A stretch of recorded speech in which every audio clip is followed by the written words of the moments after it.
Hello dear kids, इस video में हम लेसन 1 भाषा और व्याकरण के बारे में पढ़ेंगे। बच्चों, भाषा मतलब लैंग्वेज और व्याकरण मतलब ग्रामर। तो बच्चों, यहाँ पर हम एक चित्र देख रहे हैं जिसमें कि एक लड़के के मुंह में सेब का टुकड़ा है, इसलिए वो कुछ बोल नहीं पा रहा और वो अपने हाथों से संकेत करके अपनी माँ को कुछ कह रहा है, लेकिन माँ जो है वो उसके अपने बेटे के संकेत को, हिंट को समझ नहीं पा रही है। तो इस चित्र में हम देख रहे हैं कि लड़के ने सेब का कुछ टुकड़ा खाने के बाद माँ से बोल करके कुछ पूछा कि माँ, क्या मैं अपने मित्र रवि के घर खेलने जाऊँ? तो उसकी माँ ने उसकी बात समझ गई तुरंत और वो उसे जाने की अनुमति दे दी कि जाओ, मगर जल्दी आ जाना। तो इससे बच्चों यहाँ पर ये चीज़ स्पष्ट हो जाती है कि यदि हम किसी भी बात को संकेतों के द्वारा समझना और समझाना बहुत ज़्यादा कठिन होता है, इसलिए संकेतों को भाषा नहीं कहते। कुछ ही केवल संकेत होते हैं जिनको हम आसानी से समझ पाते हैं। तो हमें अपने विचारों या भावों को प्रकट करने के लिए जो साधन प्रयोग किए जाते हैं उसे हम भाषा कहते हैं।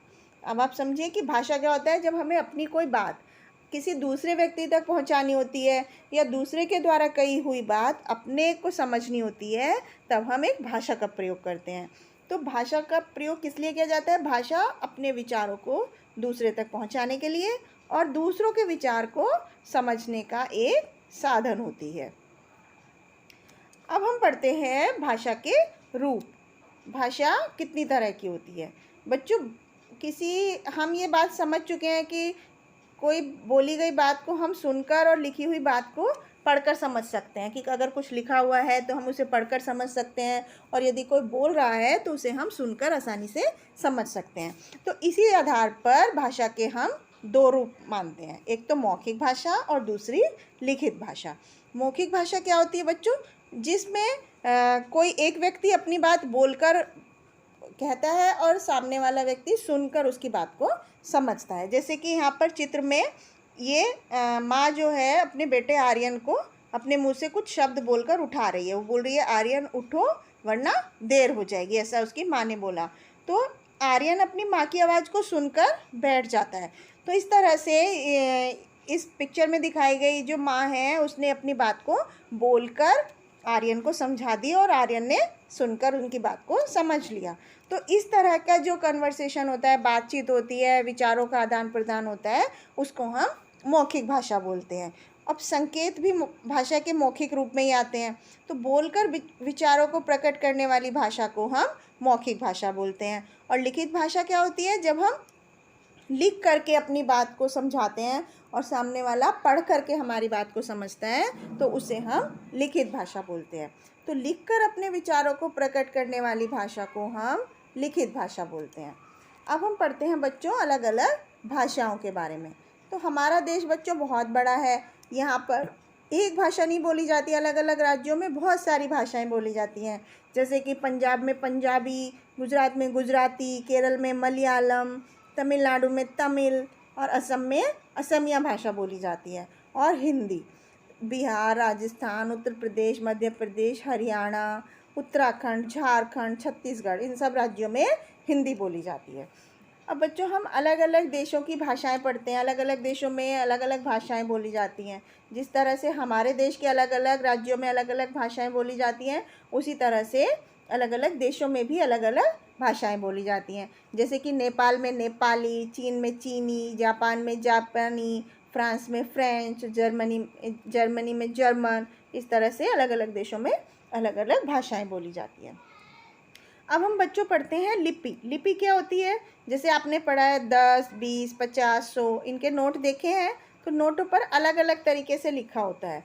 तो अगर हम इसको ध्यान से समझें तो हर भाषा को अलग अलग ढंग से लिखा जाता है। तो भाषा को लिखने का जो तरीका होता है, भाषा को लिखने के जो ढंग है, उसको हम लिपि बोलते हैं। तो हर भाषा की अपनी लिपि होती है।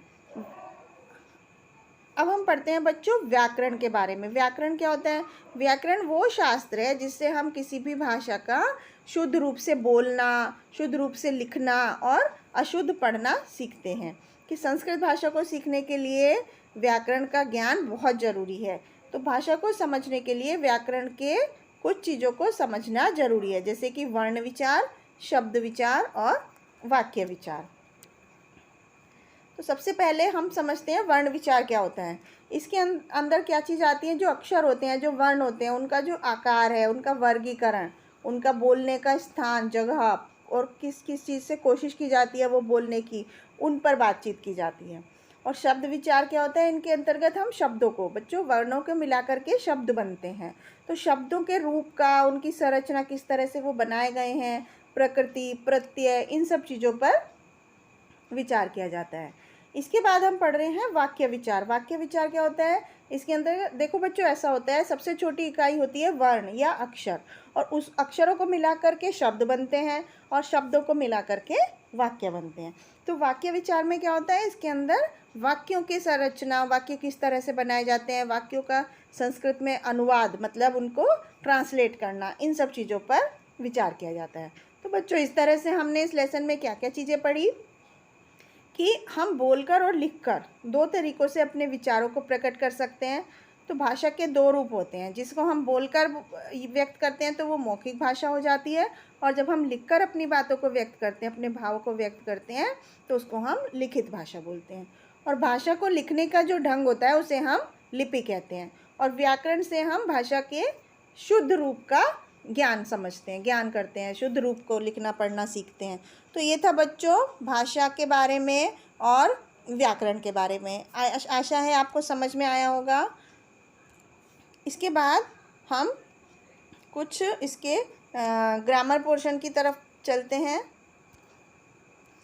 जैसे कि यहाँ पर कुछ वाक्य दिए गए हैं, सही शब्द भरकर वाक्य पूरे करो। तो मौखिक भाषा में व्यक्ति बोलता और सुनता है। इसके बाद व्याकरण भाषा का क्या है, शुद्ध रूप सिखाता है। व्याकरण भाषा का शुद्ध रूप सिखाता है। जापान में कौन सी भाषा बोली जाती है, जापानी। जापान में जापानी भाषा बोली जाती है। इसके बाद पंजाब में कौन सी भाषा बोलते हैं, पंजाबी भाषा बोली जाती है। और भाषा को लिखने का ढंग क्या कहलाता है, लिपि कहलाता है। इसके बाद हम नेक्स्ट क्वेश्चन की तरफ चलते हैं। यहाँ पर भाषा को उसके स्थान से मिलाना है। जैसे तमिल में हम तमिलनाडु की भाषा है तमिल। गुजराती कहाँ की भाषा है, गुजरात की भाषा है। चीनी चीन की भाषा है। असमिया असम की भाषा है। और फ्रेंच फ्रांस की भाषा है। तो इस तरह से बच्चों हम इसके एक्सरसाइज को सॉल्व कर सकते हैं। ये था बच्चों इस चैप्टर में। Thank you.